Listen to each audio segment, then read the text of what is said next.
با من باش تا بگم که چطوری برای یه دونه پاتخته یا هر کمدی هر چیزی که ارتفاع چه عمق چه و عرض 60 سانته کشاب تعبیر کنم.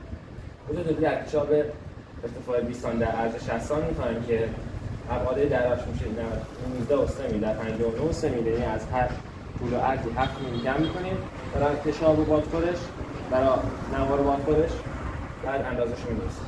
برای داخلی‌های جعبه کشابش هم که ما عرض کشاب هر چی بود 9 سانت، معمولا میگن 9 سانت دیگه، ولی من همیشه 9 سانت 2 میلی کم می‌کنم چون معمولا اختلاف 1 میلی تو اندازه‌هایی که برش میدن خیلی زیاده.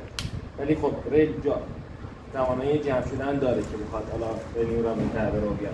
50 یعنی 9 سانت 2 میلی از 60 سانت کم می‌کنیم که 58 میلی در 14 سانت ارتفاع جعبه کشابمون.